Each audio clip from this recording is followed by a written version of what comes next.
Marcos capítulo 10. Enquanto vocês estão achando aí, eu gostaria de lembrá-los o que a gente já fez até aqui. Então, para que a gente entenda, hoje nós estamos num desafio de falar sobre uma série que é engajando os nossos recursos na missão de Deus. Semana passada nós já falamos aqui sobre o que é a criação de Deus e como a gente deve viver todas as coisas à luz dessa verdade, que tudo foi criado por Deus, pertence a Deus e Ele confia em nossas mãos. Nesse sentido, hoje nós vamos falar sobre queda, como a queda, como o pecado original afeta também o dinheiro e a forma que nós, seres humanos, lidamos com o dinheiro. E aí a gente precisa ter noção, mais uma vez, que toda vez que nós, que somos cristãos, nos voltamos às Escrituras, algo acontece. A primeira coisa que acontece, que a gente não pode perder de vista, é que nós conhecemos a história da redenção. A segunda coisa que nós falamos aqui, que acontece, é que nós descobrimos o Evangelho. E toda vez que a gente lê as Escrituras, a gente também pode se conectar à missão de Deus.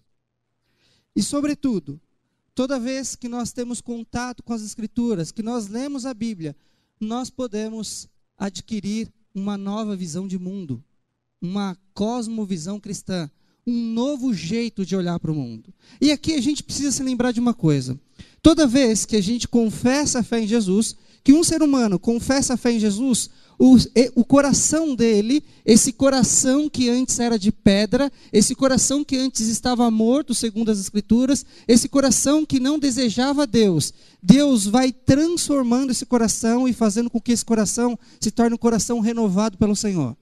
Um coração de pedra, então, se torna um coração de carne, um coração vivo, um coração cheio de vida. A segunda coisa que acontece conosco, quando nós confessamos a fé em Jesus, é que a nossa mente é renovada. Nós não mais pensamos como uma velha criatura, como alguém que estava afastado de Deus, como alguém que estava distante de Deus vivendo a sua própria vontade. Mas agora, ao passo em que nós confessamos a fé em Jesus, algo de especial acontece. A nossa mente é renovada pelo Senhor. E em terceiro lugar, algo que acontece conosco, quando a gente confessa a fé em Jesus, é que a nossa visão de mundo é transformada. A gente não mais olha para as coisas a partir de alguém que está afastado de Deus. A gente olha para todas as coisas a partir do olhar do próprio Deus. Onde é que a gente conhece esse olhar? Na Bíblia, nas Escrituras. E esse é o desafio para a gente. Então, toda vez que a gente olha para a realidade, a gente deve enxergar aquilo que Deus criou.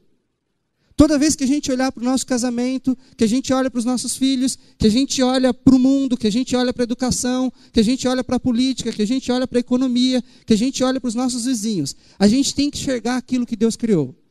Discernir aquilo que Deus criou. Mas a gente sabe que tudo aquilo que Deus criou passou por uma consequência da queda. Por exemplo, nós, semana passada, domingo passado, analisamos aqui o dinheiro a partir da lógica de Deus. Nós vimos que o dinheiro é algo ou faz parte daquilo que Deus criou como um meio de troca na nossa sociedade. Deus cria todas as coisas perfeitamente e belo e confia isso em nossas mãos. E ao passo que Ele confia em nossas mãos, Ele diz assim: agora vocês têm a minha imagem, continuem a minha criação. E aí o homem decide viver de forma autônoma de Deus. Decide viver segundo a sua própria vontade. Decide viver segundo os seus próprios pensamentos. Nesse caso, essa desobediência de Deus gera consequências ruins para toda a criação de Deus. A criação de Deus, que era perfeita, que era bela, passa agora a ter uma feiura que não tinha antes.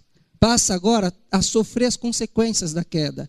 A consequência dessa desobediência de Deus. Assim é a forma que a gente lida com o dinheiro hoje. É a forma que a gente lida com os nossos recursos hoje. É assim que a gente lida com toda a criação. Mas algo está acontecendo na história que é o próprio Cristo começa a renovar todas as coisas. E nós podemos nos unir a Cristo para restaurar tudo aquilo que Deus criou e era perfeito e bom. E no final das contas, um dia, tudo será renovado por completo. e a gente vai passar a eternidade com o Senhor. Toda vez que a gente olha para a Bíblia, a gente enxerga criação, queda, redenção, consumação ou restauração final. O que a gente fez semana passada foi olhar para a criação e olhar para a criação de Deus no que se refere a dinheiro. Então nós olhamos para o dinheiro a partir do olhar de Deus para o dinheiro. Tudo pertence ao Senhor, Ele confia em nossas mãos, portanto nós devemos utilizar para a missão de Deus. Só que hoje nós vamos olhar para o dinheiro a partir do pecado. O que o pecado fez, o que ele causou, o que ele gera em nós quando nós lidamos com o dinheiro. E aqui é o desafio, e eu gostaria que vocês lessem comigo agora em Marcos capítulo 10. Verso 17, por favor. Evangelho de Marcos, capítulo 10.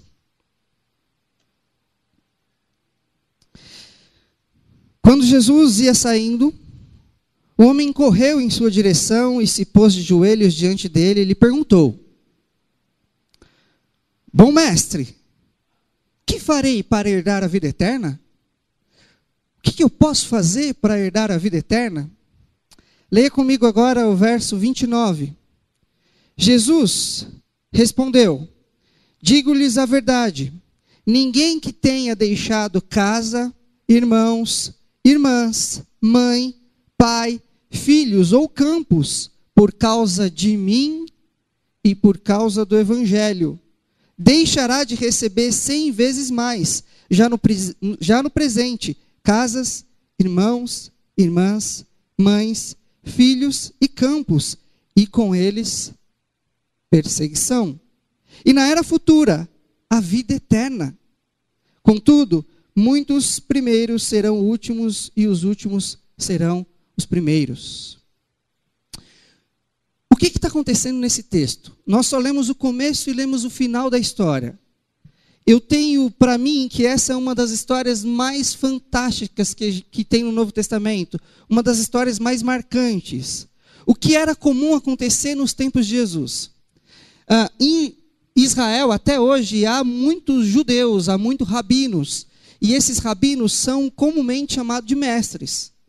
E aí começou a rodar uma fama na Palestina, e principalmente em Israel, que havia um novo mestre, e esse mestre estava fazendo muitas coisas boas. Estava fazendo muitos ensinamentos significativos e transformadores. Houve então uma fama rodando entre as pessoas que havia um homem de Jerusalém, ou melhor, de Nazaré, e de Nazaré ele estava andando por várias cidades, e nessas cidades ele estava proferindo ensinos que eram transformadores. Um homem, que a Bíblia não diz o nome, que era um jovem e rico, foi atrás dele. Porque nesse contexto era muito comum que homens, principalmente homens ricos, principalmente pessoas que tinham condições financeiras, procuravam um mestre para então, desses mestres, ter uma orientação para a vida. Esse homem, sabendo da fama que estava ocorrendo de Jesus, vai até Jesus e pergunta para ele: Bom mestre, o que eu preciso fazer para herdar a vida eterna? Várias perguntas se faziam para esses mestres. Várias coisas se perguntavam a eles. Muitas coisas se perguntavam. Perguntavam sobre como tinha que criar os filhos, como que tinha que lidar com a família, com o trabalho. Sobretudo, as perguntas que mais eram feitas era: como eu faço para herdar a vida eterna? E esse homem rico, ao se encontrar com Jesus, correndo atrás de Jesus, pergunta: Bom mestre, o que eu preciso fazer para ter a vida eterna? Jesus, leia comigo agora, verso 18. Jesus responde para ele a seguinte coisa: Por que você me chama bom? Por que você me chama bom? Ninguém é bom a não ser um que é Deus. Você conhece os mandamentos: não matarás, não adulterarás, não furtarás, não darás falso testemunho, não enganarás a ninguém, honra teu pai e tua mãe. E ele declarou: Mestre, a tudo isso tenho obedecido desde a minha adolescência. Jesus então, ao ser indagado por uma pergunta de como deveria fazer, ou o que deveria ser feito para herdar a vida eterna, Jesus responde a esse homem dizendo alguns mandamentos. Mas tem uma peculiaridade quando a gente olha os mandamentos que Jesus diz. Jesus fala para ele somente os mandamentos que têm a ver com o homem para com outros homens. Jesus não responde ou fala ou cita nenhum mandamento que tenha a ver do homem para com Deus. Gostaria que vocês vissem isso comigo. Vamos lá em Êxodo. Capítulo 20. Êxodo capítulo 20. Lá no comecinho da Bíblia. Presta atenção no que está acontecendo nessa história. O homem quer saber sobre a vida eterna. Jesus responde para ele, por que me chama bom? E fala alguns mandamentos. Mas quando fala esses mandamentos, fala somente os mandamentos que têm a ver do homem para com outros homens. Mas vamos ver a lista inteira dos mandamentos. Como é que ela começa? Êxodo capítulo 20. E Deus falou todas essas palavras. Eu sou o Senhor, o teu Deus, que te tirou do Egito, da terra da escravidão. Primeiro, não terás outros deuses além de mim. Verso 4, não farás para ti nenhum ídolo, nenhuma imagem de qualquer coisa no céu ou na terra, ou nas águas debaixo da terra. Não te prostrarás diante deles, nem lhe prestarás culto, porque eu, o Senhor, o teu Deus, sou Deus zeloso, que castiga os filhos pelos pecados de seus pais até a 3ª e 4ª geração, daqueles que me desprezam. Mas trato com bondade até 1000 gerações aos que me amam e obedecem aos meus mandamentos. Terceiro, não tomarás em vão o nome do Senhor, o teu Deus, pois o Senhor não deixará impune quem tomar o nome do Senhor em vão. Quarto, lembra-te do dia de sábado para santificá-lo. Trabalharás 6 dias e neles farás todos os seus trabalhos.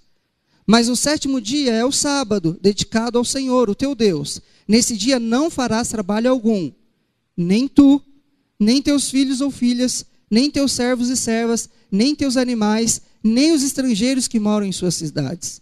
Pois em 6 dias o Senhor fez os céus e a terra, o mar e tudo que neles existe. Mas no 7º dia descansou. Portanto, o Senhor abençoou o 7º dia e o santificou. Sexto, honra o teu pai e a tua mãe, a fim de que tenhas vida longa na terra que o Senhor, o teu Deus, te dá.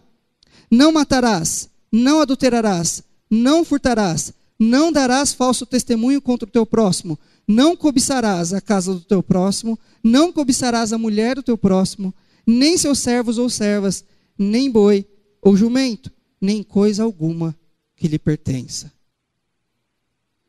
Algo muito estranho está acontecendo nessa história. Volte comigo em Marcos.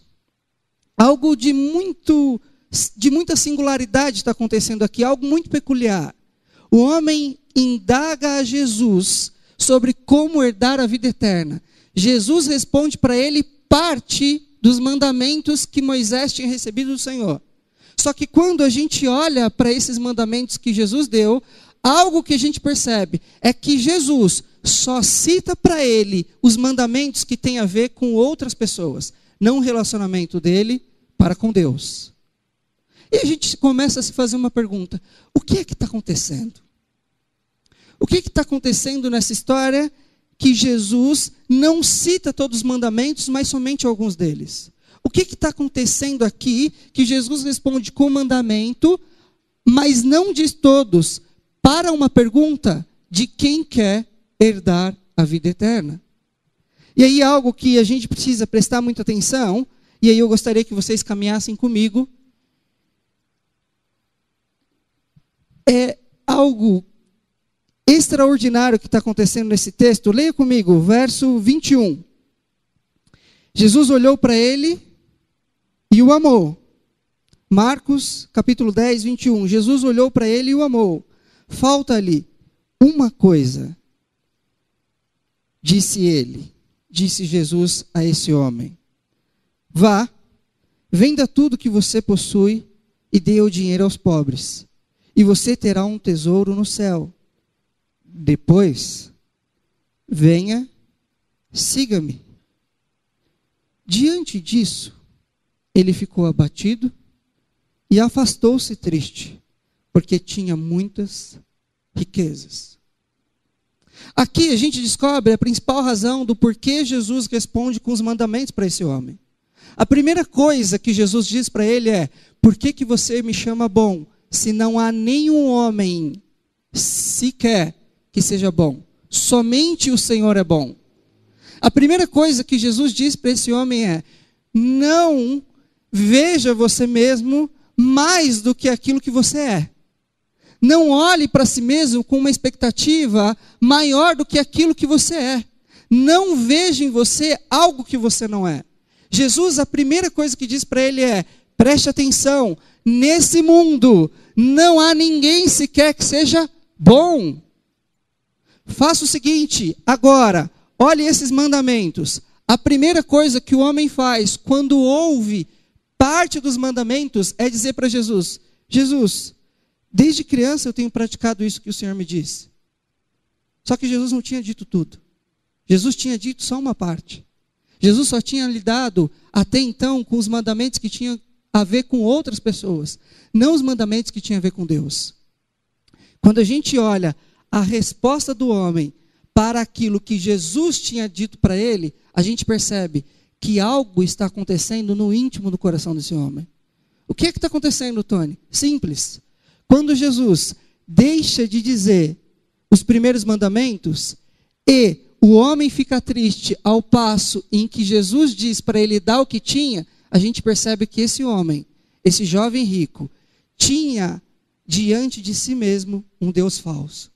Ele tinha um ídolo. Ele tinha rompido justamente com aqueles mandamentos que que Jesus não tinha citado. Esse homem tinha estabelecido para si um ídolo e confiava nesse ídolo. Esse homem tinha estabelecido para si um falso Deus e diante desse Deus ele se prostrava e adorava. Porque se não fosse a realidade de que esse homem, se ele fizesse aquilo que Jesus tinha pedido, mostraria a Jesus que ele não tinha outros deuses. Mas quando Jesus desafia esse homem rico para dar o que tinha, esse homem se entristece e vai embora triste. Porque ele tinha diante de si um falso Deus, um ídolo, uma idolatria.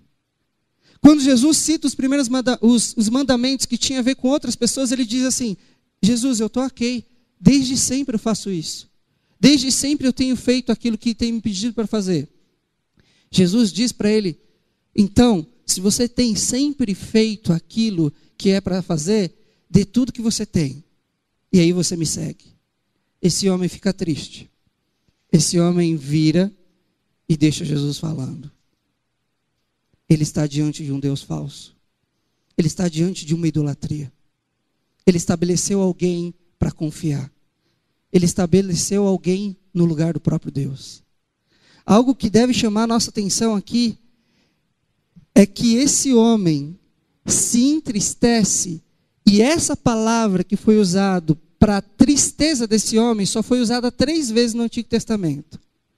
Toda vez que Deus julgava, que Deus trazia a sua ira, o seu julgamento sobre algum povo, ou até mesmo o povo de Deus, quando esse vivia achando que era poderoso, quando esse povo achava que conseguia viver sem Deus, Deus trazia um julgamento. E toda vez que Deus trazia um julgamento, esse povo ficava triste, pesaroso, com um pesar que doía na alma. É exatamente o sentimento que esse homem teve. Se ele cumpria todos os mandamentos que ele disse que cumpria, por que essa tristeza quando Jesus falou para ele dar o que tinha? Se ele cumpria todos os mandamentos, por que ele não fez exatamente aquilo que o mestre, que ele chamou de bom, falou para ele fazer? Ele estava diante de um ídolo. E aqui a gente deve fazer uma pergunta. O que é idolatria? Tony, se você está falando que o que apresenta nesse texto é que o homem tinha estabelecido outro Deus para si mesmo, o que é idolatria? Meus irmãos, idolatria é quando qualquer um de nós coloca alguma coisa, alguém ou a si mesmo no lugar que Deus deveria estar. É quando alguma coisa domina o nosso coração mais do que o próprio Deus. é quando alguém ou o amor a alguém domina o nosso coração mais do que o nosso amor a Deus. É quando a gente se coloca no lugar que Deus deveria estar. Isso é idolatria. É toda vez que a gente busca esperança, mas não em Deus. A gente busca esperança no nosso trabalho, a gente busca esperança na força dos nossos braços, a gente busca esperança na capacidade mental que nós temos. Toda vez que a gente diz que nós somos isso, ou que nós ouvimos alguém e não ouvimos a Deus sobre nossa identidade, quem nós somos, nós estabelecemos um ídolo para nós. Toda vez que eu digo quem eu sou, ou que eu ouço alguém dizer o que eu sou, eu não estou ouvindo ao Senhor. E Ele dizendo quem eu sou, eu estabeleci um ídolo. Toda vez que eu confio em Deus para a minha segurança, ou melhor, toda vez que eu confio em alguma coisa que eu faço, no meu trabalho, na minha faculdade, em alguma coisa que eu possa fazer a partir da minha capacidade mental ou da força dos meus braços, eu estabeleci um falso Deus diante do meu coração. Toda vez que eu confio mais em Deus para minha identidade, toda vez que eu confio mais em Deus para minha segurança, toda vez que eu confio mais em Deus para minha esperança, eu estabeleci um falso Deus na minha vida. Esse homem tinha feito exatamente isso. Esse homem, diante de Jesus, dizendo que cumpria os mandamentos desde criança, quando Jesus disse para ele, então abra mão disso que você confia. Vem, me segue, abra mão disso e confie em mim sobre todas as coisas. Ele se entristece amargamente e vai embora. É isso que nós fazemos quando nós estamos diante de um ídolo. É isso que nós estamos fazendo quando o nosso coração é tomado por idolatria. Nós viramos as costas ao Senhor. Nós confiamos mais na força do nosso braço ou na nossa capacidade, mais do que no Senhor. Nós confiamos mais em nós mesmos ou em alguma coisa que alguém ofereceu para nós, mais do que o Senhor. A Bíblia chama isso de idolatria. A gente tem uma falsa ideia de idolatria porque a gente sempre imaginou que idolatria era fazer uma imagem, colocá-la na parede e adorar todos os dias. Só que o que Jesus está dizendo, mais do que o que a gente pensa, é toda vez que a gente confia em alguma coisa mais do que o próprio Deus, nós já temos um ídolo. E aqui eu gostaria que a gente pensasse sobre isso. Como é que a gente tem lidado com as nossas vidas? Como que a gente tem lidado com o nosso tempo? Como que a gente tem lidado com os nossos recursos? Como a gente tem lidado com os nossos dons? Mas como que a gente tem lidado com a nossa família? Como a gente tem lidado com o nosso trabalho? Será que, de certa forma, nós não estamos dizendo para o Senhor, eu confio mais em mim mesmo do que no Senhor? Será que muitas vezes nós não temos feito exatamente como esse homem? A gente diz que ama o Senhor, mas na prática a gente não tem coragem de deixar tudo para segui-lo? Será que muitas vezes a gente não confessa a fé em Jesus, mas a nossa vida revela outra coisa, não que Deus esteja no centro? São perguntas que a gente precisa fazer. Essas perguntas precisam permear o nosso coração e a gente constantemente se colocar diante do Senhor. Senhor, será que de fato a minha forma prática de vida revela que de fato o Senhor é o meu Deus? Ou eu tenho colocado outro Deus no seu lugar? E a gente continua. E mais uma coisa que a gente precisa pensar. Toda vez que a gente lê um texto desse na Bíblia, uma das coisas que a gente pensa é, Tony, isso está tão distante de nós. Isso está tão distante de nós. Isso aconteceu há pelo menos 2000 anos atrás. Isso não acontece mais dessa forma. Deixa eu contar uma história para vocês. Vocês sabem, eu nem preciso citar um nome. Mas um dos homens que foi conhecido como o mais rico do Brasil, o 7º mais rico do mundo, foi passado por uma investigação, passou a ser objeto de investigação, descobriu-se que boa parte da riqueza que ele tinha era fruto também de corrupção. Esse homem ostentava na TV, nas mídias, tudo o que tinha. Mulheres, as mulheres que ele tinha, usava corrente no pescoço com o seu nome. Ele mostrava as lanchas, barcos, casas extraordinárias, mansões que ele tinha.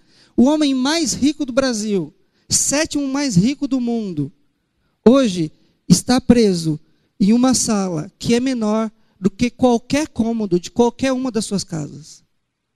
E uma visão muito fechatória, muito vergonhosa. Tiraram dele tudo aquilo que criava uma imagem de super-homem. Esse homem está preso, e preso sofrendo a consequência daquilo, ou melhor, sofrendo as consequências daquele que era o seu próprio Deus. Tony, ainda assim, quando você fala de um homem como esse, ainda está muito distante da gente. Você falou de um jovem rico que aconteceu há 2000 anos atrás, você falou de um homem muito rico que vive no nosso tempo, mas quantas vezes homens que estão aqui trabalham muito mais do que deveria, deixando suas filhas, sua esposa, seu ministério, as coisas, o seu relacionamento com Deus e tudo aquilo que deveria fazer a favor do trabalho. Dizendo ainda como desculpa, eu preciso suprir todas as necessidades. Eu preciso fazer com que a minha família tenha boas condições. Deus estabeleceu uma ordem muito específica. Ele disse assim, relacionamento comigo em primeiro lugar, sua filha em segundo, sua família em segundo lugar. Depois você cuida das suas coisas. Primeiro o reino de Deus, depois outras coisas. Quando a gente olha a história desse homem, quando a gente olha a história do Eike Batista, quando a gente olha para as nossas próprias vidas, pode ser que muitas vezes a nossa prática de vida revele mais que nós estamos diante de falsos deuses do que vivendo diante do Senhor. Como é que a gente tem se organizado? Como é que você tem lidado com o relacionamento com Deus? Como é que nós temos lidado com o relacionamento com a nossa família? Será que muitas vezes a gente não prioriza o trabalho, estudos, ou profissão, ou sonhos, ou projetos, mais do que o próprio Senhor? Mais do que o nosso relacionamento com a família? Como é que nós temos lidado com a vida? E o que a nossa vida revela ao Senhor? Como é que a gente tem lidado? Esse homem tinha a convicção, a plena certeza, que ele estava cumprindo tudo aquilo que deveria ser feito. Ele ia à sinagoga todas as vezes que precisava, ele lia as escrituras toda vez que precisava, ele tinha uma vida diante de Deus toda vez que precisava. Mas ao ser confrontado com Jesus, Jesus revela aquilo que está no centro do coração dele. Ele tinha um Deus falso diante de si. A adoração dele estava voltada a um Deus falso. Esse homem não só tinha um Deus falso, mas ouvir aquilo que estava dentro do seu coração endurece ainda mais o coração. Enrijece mais o coração, se entristece e vai embora. Mas algo que acontece de forma muito peculiar é que a gente precisa pensar, se nós falamos antes sobre o que é idolatria, nós precisamos dizer agora, ou falar agora, como é que nós podemos substituir esses falsos deuses. Tony, você está falando até agora e eu descobri que tem algumas coisas no meu coração que eu preciso mudar. Tony, você disse até agora e eu percebi algumas coisas em mim que eu preciso mudar. Eu preciso dar conta do meu tempo. O que eu preciso fazer? Uma das coisas que a gente precisa ter em mente é que nós, pela força dos nossos braços, não conseguimos nos livrar dos falsos deuses. Assim como a gente não consegue se salvar sozinhos, nós também não conseguimos dar conta de se livrar da idolatria sozinhos. Nós precisamos de alguém que está fora de nós. Nós precisamos de Jesus. É Ele a quem a gente deve se apegar. É a Ele a quem a gente deve confiar. Toda vez que a gente tenta fazer um esforço pessoal, dizendo assim, agora eu vou abrir mão de toda a idolatria que tenho, nós estamos dizendo para Deus, Deus, ainda assim eu consigo dar conta da minha vida sozinho. O que nós precisamos para dar conta de substituir os ídolos, não é se esforçando mais, é se rendendo mais. Não é fazendo força com os nossos braços e com a nossa mente, é se entregando mais a Jesus. É tendo um relacionamento com Ele todos os dias. É tendo uma vida diária com o próprio Cristo. É se entregar mais ao próprio Cristo. É submeter mais a vida ao relacionamento com Jesus. Se você quer saber o que deve ser feito para se livrar dessa idolatria que nós estávamos falando até agora, é se render mais a Jesus. Exatamente o que esse homem não fez. Diante de Jesus, diante do confronto que Jesus teve com o próprio coração do homem rico, ele se entristece e vai embora. O que Jesus está dizendo é, o que você precisa fazer é me seguir. Abra mão da sua vida, abra mão das suas tentativas de autossalvação, abra mão da sua tentativa de dar conta da vida sozinho. Vem comigo. Abra mão de tudo aquilo que está pesando você, que te carrega, você leva uma força que você não deveria levar. Você carrega uma força que não deveria, um cargo, uma coisa enorme, amarrada em você constantemente. Abra mão disso e me segue. A gente vai ter que fazer uma escolha. A gente vai se entristecer, enrijecer o coração e ir embora, ou a gente vai seguir a Jesus. Não tem outras opções aqui. Nós não temos muito o que fazer diante do confronto de Jesus, diante do nosso coração. Não há muitas possibilidades quando Jesus confronta quem nós somos. Ou nós escolhemos enrijecer o nosso coração e virar as costas para Jesus, mesmo que Ele nos ame. Ou a gente se rende a Jesus e diz, eu abro mão de toda tentativa de autossalvação. Senhor, eu não dou conta da minha vida sozinho. Senhor, eu preciso de fato do Senhor. Eu preciso me entregar a Ti e é contigo que eu vou. Meus irmãos, se vocês querem saber como é que a gente precisa fazer, ou o que a gente precisa fazer para abrir mão dos nossos ídolos e substituí-los, é se rendendo mais a Cristo, não outra coisa. Mas quando a gente olha esse texto, a gente descobre mais algumas coisas interessantes. Aquilo que é impossível para nós, é possível para o Senhor. Aquilo que nós achamos que a gente não vai dar conta, o Senhor consegue.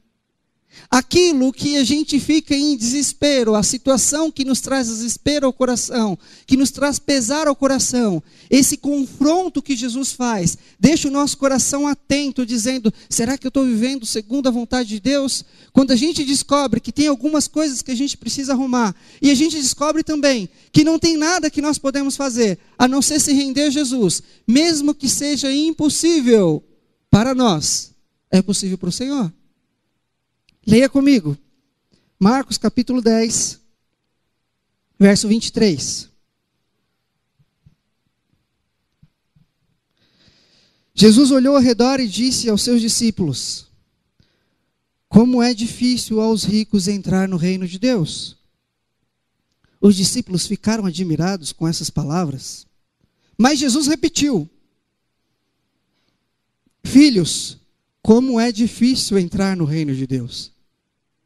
É mais fácil passar um camelo pelo fundo de uma agulha do que um rico entrar no reino de Deus. Algumas pessoas, ou algum tempo atrás, quando liam essa passagem, começaram a dizer que Israel tinha um lugar pequeno em que o camelo era muito difícil de passar. Meus irmãos, muito difícil é impossível? Não, então não é essa a interpretação do texto. Jesus estava querendo dizer exatamente o que ele disse. Pega um camelo e tenta passar num fundo de uma agulha que a gente serve para costurar. É impossível. É impossível para o homem dar conta da sua vida sozinho. O que Jesus está dizendo é o seguinte, mas aquilo que é impossível para o homem, é possível para o Senhor. Aquilo que é impossível para o homem, dar conta da sua vida sozinho, se livrar dos falsos ídolos, render-se ao Senhor, é possível para o próprio Senhor. Mesmo que os nossos corações fiquem angustiados, dizendo, Deus, eu não dou conta da minha vida. Ele está dizendo para nós hoje, não é em você que você precisa confiar, você precisa confiar em mim. Não é em você que você precisa se apegar, você precisa confiar em mim. O Senhor está chamando a gente hoje para nos render diante dEle, para nos apegarmos a Ele, para abrir mão de toda toda forma de autossalvação que a gente pode fazer. Mas algo muito especial que está acontecendo nesse texto é que mesmo que tudo que está diante de nós, a salvação, abrir mão da idolatria, seja impossível para nós, o Senhor vem diante de nós e diz que é possível. E aqui a gente começa a pensar em algumas coisas mais claras, em algumas coisas que a gente precisa pensar com mais atenção. Deixa eu ler aqui para vocês, que ali ficou ruim de ler. Toda vez que a gente se rende ao Senhor, algo que acontece conosco é que o próprio Senhor começa a mudar a natureza do nosso coração. Toda vez que a gente se rende ao Senhor, o próprio Senhor começa a mudar a nossa mentalidade e a nossa mente. Toda vez que a gente se rende ao Senhor, o próprio Senhor começa a transformar quem nós somos. Nós já vimos lá no começo que Deus cria todas as coisas perfeitas, inclusive cada um de nós. Mas nós vimos também que a desobediência do homem para com Deus traz consequência para todas as coisas, inclusive para nós. Então, algo que nós devemos fazer é encher todo o nosso coração com a presença de Jesus. Encher todo o nosso coração com a presença de Jesus. Vocês sabem que agora eu tenho um filho em casa. E hoje ele está completando 3 meses e é um motivo de bastante alegria para a gente. Mas a gente já começou a introduzir alguns elementos da fé cristã dentro da nossa casa. Então tem um DVD em casa e a gente coloca o Bernardo de frente à TV para assistir. E uma das músicas que me chamou a atenção nessa semana foi uma que fala assim: toque, toque, toque, quem é o inimigo que quer um lugarzinho no seu coração. E aí fala: toque, toque, toque, é Jesus que quer todo o seu coração. E eu falei, essa música é uma música alegre, feliz, mas ela ensina tudo aquilo que a gente precisa saber. O mal, quando ele quer entrar no nosso coração, ele não quer disputar com outra coisa. Tudo bem para algum ídolo entrar no nosso coração e conviver com outros ídolos. Ele não se importa se tem mais ídolos dentro de nós. Só que quando Jesus se apresenta a nós, ele fala assim: para eu estar dentro do seu coração, você precisa abrir mão de tudo. Não é um lugarzinho dentro de você que eu quero. Não é um espaço específico que eu quero. Eu quero tomar conta de todo o seu coração. Eu quero tomar conta de todo o ser que você é. Eu quero tomar conta de tudo que você é, de tudo que você faz. Ou você se rende totalmente a mim, ou você está dividindo a minha presença com algum ídolo. Não tem como fazer isso. Ou nós adoramos ao Senhor sobre todas as coisas, ou nós estamos adorando algum falso Deus. E uma coisa que a gente precisa se lembrar, que a gente não pode esquecer aqui: Jesus falou, a Bíblia apresenta, os autores do Novo Testamento apresentam, a Bíblia inteira fala disso. Quando você mata alguém é pecado. Quando você mente é pecado. Quando você cobiça algo de alguém é pecado. Tudo bem, são coisas ruins e Deus fala que é pecado. Mas quando Jesus foi falar sobre o dinheiro, ele disse, não só que é pecado, ele chamou o dinheiro de um Deus, de um poder que domina o coração do homem, de um poder que domina a mente, a força e quem o homem é. Olha, Deus falou sobre pecado, matar alguém, roubar, mentir, isso tudo é pecado, mas em nenhuma parte da Bíblia a gente lê que isso é um falso Deus. Só que quando a Bíblia fala de dinheiro, ela fala, o dinheiro tem um poder tal que domina o coração do homem. Nós estamos diante de um texto que a idolatria tomou tanto o coração desse homem, que mesmo diante da oportunidade de ser transformado, de encher o coração com a presença de Jesus, ele decide, entristecido, virar as costas e ir embora. Esse homem está vivendo exatamente aquilo que Jesus disse. O dinheiro tem um poder que é capaz de dominar a mente. O dinheiro tem um poder que é capaz de dominar o coração. Não foi à toa que Jesus disse que o dinheiro é mamon. É um poder, é uma divindade que exige adoração, que exige tudo de nós, que exige quem nós somos, que exige toda a nossa dedicação. Meus irmãos, vocês sabem, vocês olham na mídia o tempo todo, talvez vocês conheçam pessoas. Há muitas pessoas que por causa do dinheiro matam a sua própria família.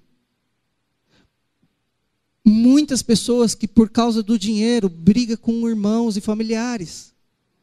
Muitas pessoas que por causa do dinheiro começam a viver uma vida centrada em si e abandona tudo aquilo que era valoroso para si, que era valioso para si. Por causa do dinheiro, algumas pessoas vivem uma vida desgraçada, centrada em si mesmo, e estão acabando as suas próprias vidas, e vivem assim até o resto das suas próprias vidas.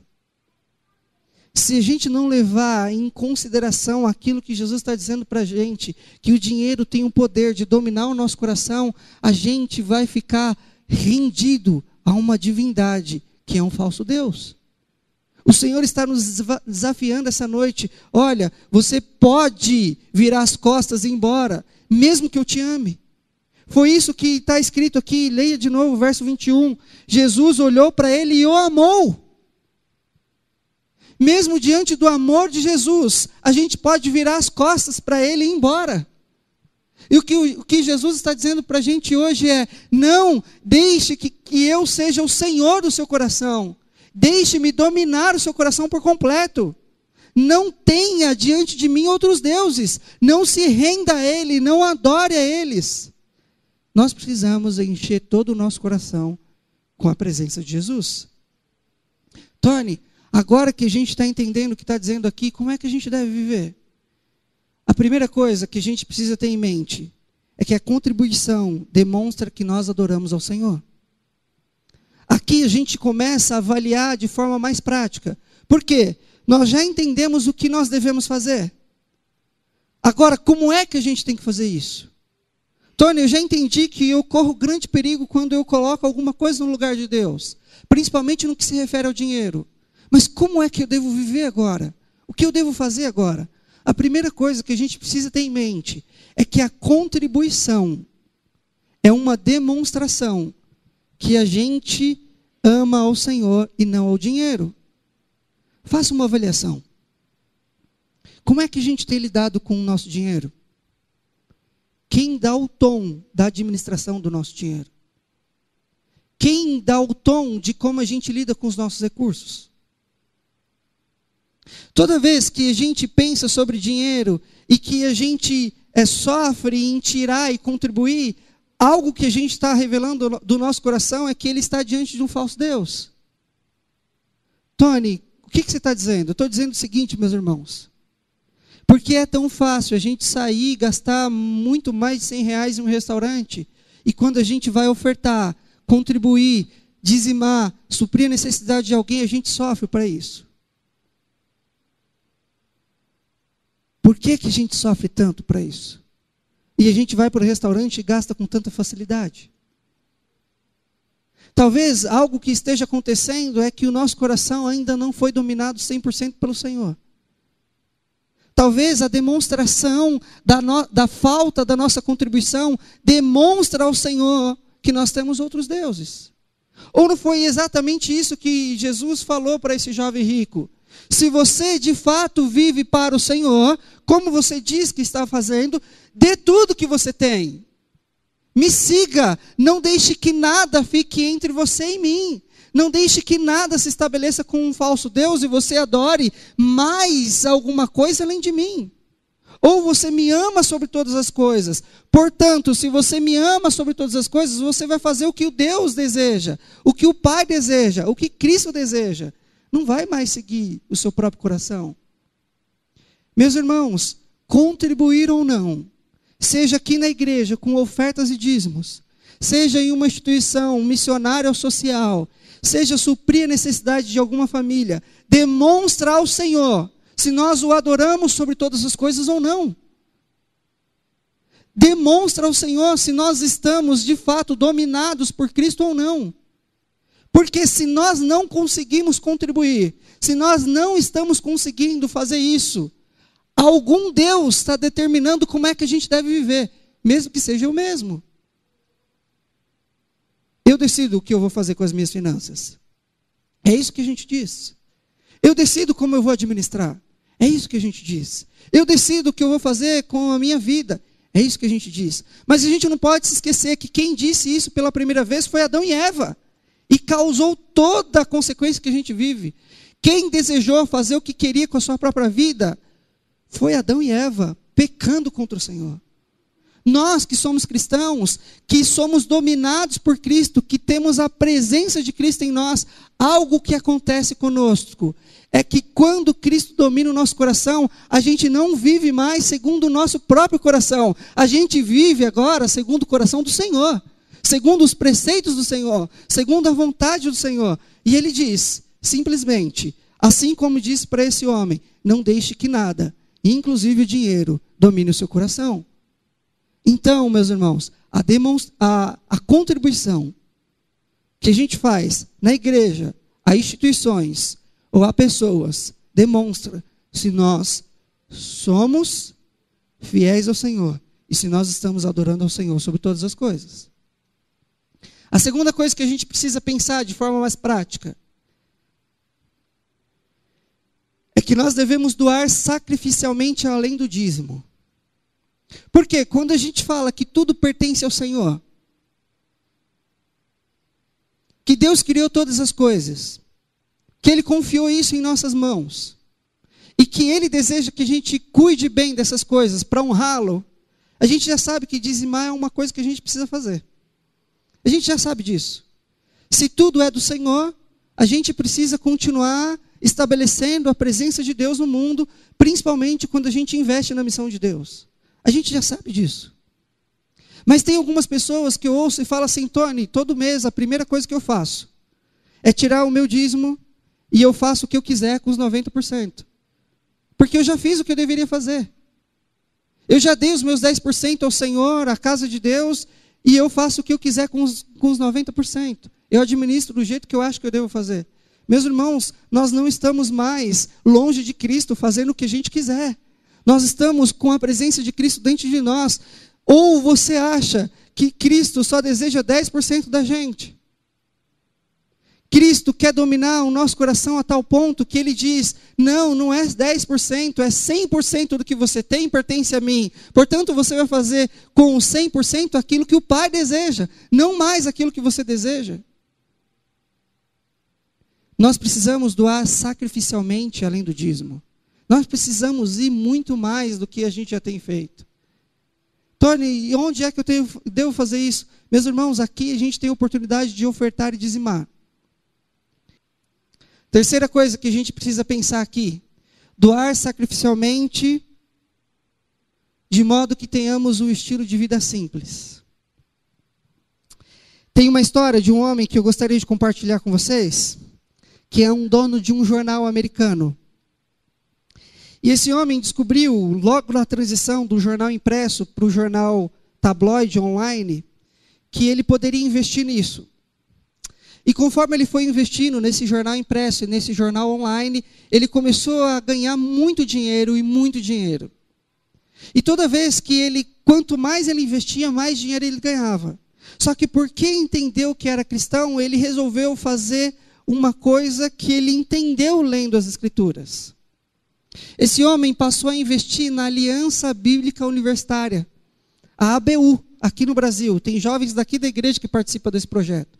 Esse projeto está nas universidades para evangelizar outros jovens secularizados. Esse homem pega praticamente tudo o que ganha e sustenta uma missão que evangeliza jovens no mundo. Por que é que esse homem faz isso? Ele falou assim, eu não posso viver de outra forma. Tudo que o Senhor confiou em minhas mãos, eu só posso usar para aquilo que tem a ver com a obra do Senhor. Mas como é que você tem vivido? Como todo mundo. Eu tenho minha casa, eu vivo bem, meus filhos têm escola, têm a faculdade, e a gente viaja, a gente tira as férias.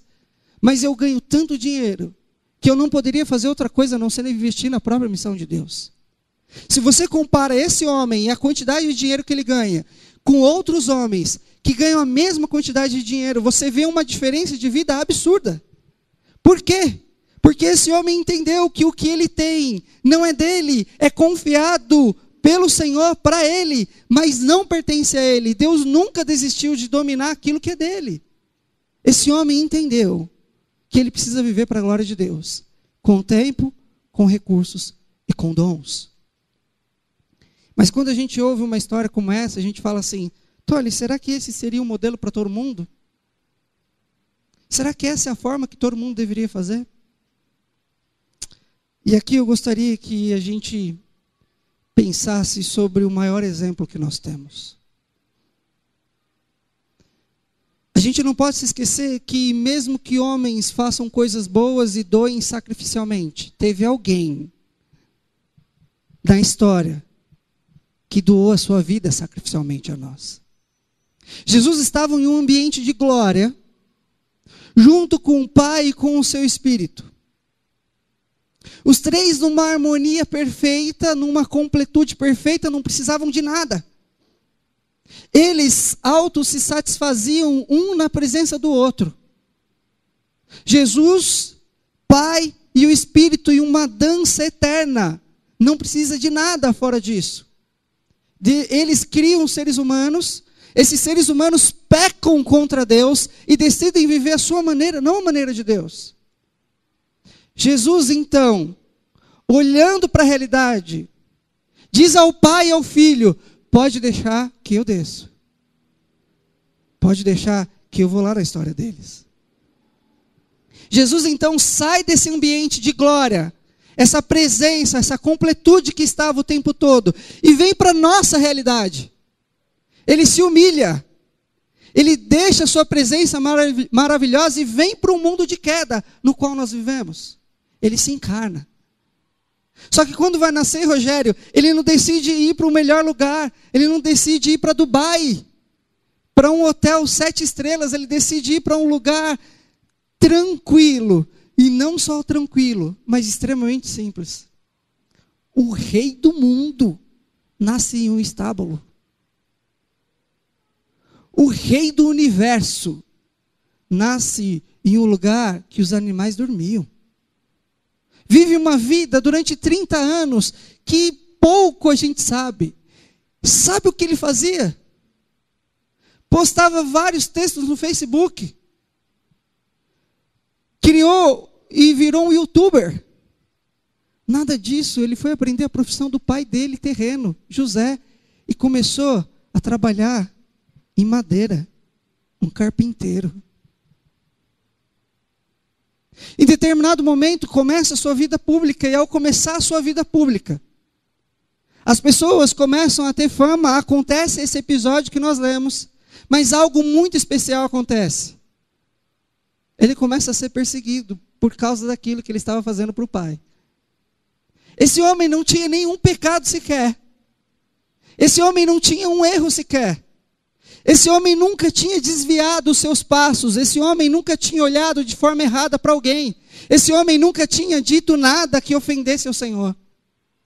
Esse homem, o próprio Deus, encarnado na pessoa de Jesus, nascido no estábulo, crescendo como um carpinteiro, é posto na cruz. E na cruz ele faz uma doação sacrificial por causa de nós. Por causa desse coração nosso. Por causa de quem nós somos. Por causa dessa corrupção que toma o nosso coração e a nossa mente. Jesus vai para a cruz. E diante da cruz ele não consegue fazer outra coisa a não se amar a gente. E obedecer ao Pai.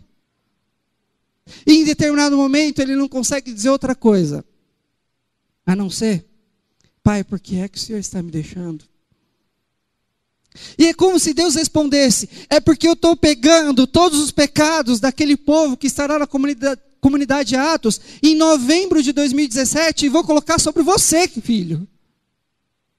Você vai precisar fazer aqui uma doação que é extraordinariamente sacrificial. Você vai precisar não só doar tempo, você não vai precisar doar somente dons. Você não vai precisar doar só o que você tem, você vai precisar doar a sua vida. Pai, por que eu tenho que fazer isso? Porque em 2017 terá um grupo na comunidade de Atos que eu quero perdoar aquilo que eles fizeram contra mim. Pai, por que o Senhor está fazendo isso? Por que o Senhor me abandonou? Porque eu amo os meus filhos. E aí, no exato momento em que Deus olha para os nossos pecados, para o meu pecado, com a sua ira, Ele lança a sua ira contra o meu pecado. E ao ato que essa ira ia me alcançar, Ele me tira e coloca Jesus no lugar. Uma doação sacrificial. Jesus entra na cruz no lugar que eu deveria estar. É por causa do meu pecado, é por causa da minha corrupção, é por causa da minha idolatria, é por causa da minha desobediência, é por causa da minha ofensa contra o Senhor que Cristo foi para a cruz. Mas Ele foi. E sabe como? Em silêncio. Senhor, eu sei o que o Senhor está fazendo. E de repente Ele grita em alto e bom som, para quem quiser ouvir, Guti: está consumado! Está consumado! Não mais a dor virá sobre as pessoas, não mais angústia, não mais sofrimento, não mais morte, não mais ira. Agora vem perdão, vem graça, vem amor, vem misericórdia, vem providência de Deus. Nós estamos diante de um Deus, que o próprio Deus se encarna na história e oferece uma doação sacrificial a nós. Tony, qual é o maior modelo que nós temos para doar de forma sacrificial? É esse homem que sustenta uma missão? Não. O maior modelo que nós temos é aquele que a gente diz que domina o nosso coração. O maior modelo que nós temos de doação generosa, doação sacrificial, é aquele que nós estamos chamando para dominar todo o nosso coração. O maior modelo que nós temos não é ninguém mais, ninguém menos do que aquele que deu a vida por nós. Nós não temos um modelo simplesmente humano. O nosso próprio modelo é o Senhor. Fique de pé comigo. Vamos orar ao Senhor.